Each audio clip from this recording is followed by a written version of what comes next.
बिल्लाहि मिनश्शैतानिर्रजीम बिस्मिल्लाहिर्रहमानिर्रहीम। अस्सलामु अलैकुम वरहमतुल्लाहि वबरकातुहू।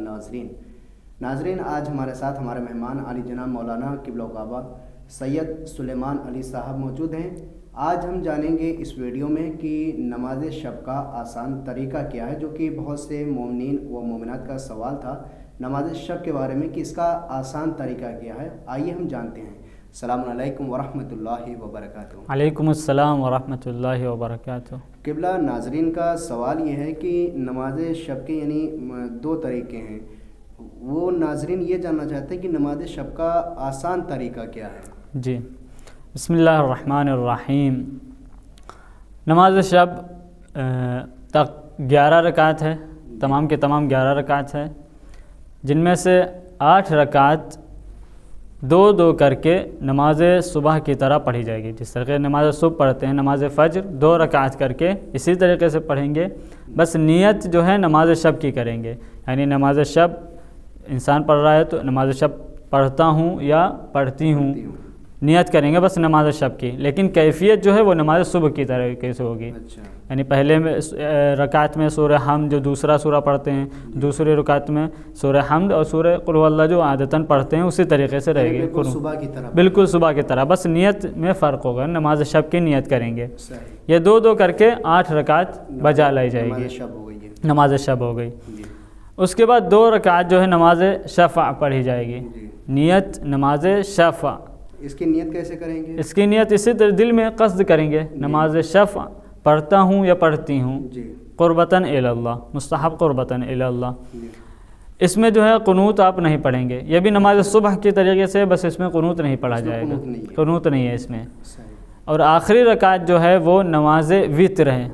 ये कितनी रकात है? ये 1 रकात है। इसकी नियत नमाज वित्र करेंगे आप, यानी नमाज वित्र पढ़ता हूँ या पढ़ती हूँ, बस दिल में क़स्द रखेंगे, ज़बान से नहीं दोहराना ज़रूरी नहीं है, बल्कि मतलूब भी नहीं है, बल्कि दिल में क़स्द रखेंगे। ये 1 रकात है और इसमें जो है सूरह हमद पढ़ेंगे और दूसरा सूरा पढ़ेंगे। और उसके बाद क़ुनूत में जो है आप 40 मोमिनीन के लिए इस्तिग़फ़ार करेंगे। जैसे किस तरीके से इस्तिग़फ़ार करेंगे? जैसे अल्लाहुम्मा अग़फ़िर, जैसे फ़लाँ का नाम चाहे वो ज़िंदा हो या मुर्दा, जैसे उसका नाम है मोहम्मद तो हम कहेंगे अल्लाहुम्मा अग़फ़िर ले मोहम्मद।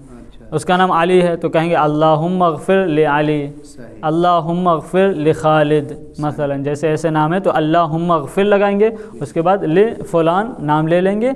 और इस तरीके से 40 मोमिनीन के, जिंदा और मुर्दा दोनों के नाम, जिंदा और मोमिना दोनों का ले सकते हैं। एक तो ये हो गया, दूसरी चीज़ क्या चीज़? दूसरी जो है वो 70 बार इस्तिग़फ़ार करेंगे, अस्तग़फ़िरुल्लाह रब्बी व अतूबु इलैह। इसको 70 मरतबा जो है पढ़ेंगे कुनूत में ही। और उसके बाद जो है 300 बार अल-आफ़ पढ़ेंगे, अल-आफ़ अल-आफ़ु अल-आफ़, इस तरीके से 300 बार पढ़ेंगे। और 7 मरतबा हादा मकामुल आइदी बिका मिनन नार पढ़ेंगे। और उसके बाद कुनूत को आप दुआ करना चाहें जायज़ है, बल्कि मतलूब मुस्तहब भी है, आप अपनी ज़बान में ही कर सकते हैं। अगर अरबी में नहीं पढ़ सकते हैं तो उर्दू में अपनी ज़बान में दुआ कर सकते हैं। उसके बाद रुकू अंजाम देंगे, सुजूद अंजाम देंगे, नमाज तमाम कर देंगे आप 1 रकात पर। अच्छा, ये यानी नमाज शब जो थी वो 11 रकात थी जी। 8 रकात नमाज शब हो गई, 2 रकात नमाज शिफा जिसमें कुनूत नहीं है जी, और 1 रकात नमाज वित्र, जैसे कि आपने जो तरीका बयान किया वो है जी। बहुत शुक्रिया क़िबला आपका, अल्लाह सलामत रखे, अल्लाह आपके इल्म में इजाफ़ा अता फरमाए। तो नाज़रीन, ये था नमाज शब का आसान तरीका जो कि हमने जाना। और अगर आप भी अपना कोई सवाल करना चाहते हैं तो हमारे कमेंट बॉक्स के ज़रिए से अपना सवाल कर सकते हैं। आप तमाम मोमिन से गुजारिश है कि इस वीडियो को ज़्यादा से ज़्यादा दूसरे मोमिन को भी ज़रूर शेयर करें। जज़ाकुमुल्लाहु खैरल जज़ा, इल्तिमास से दुआ मोमिन।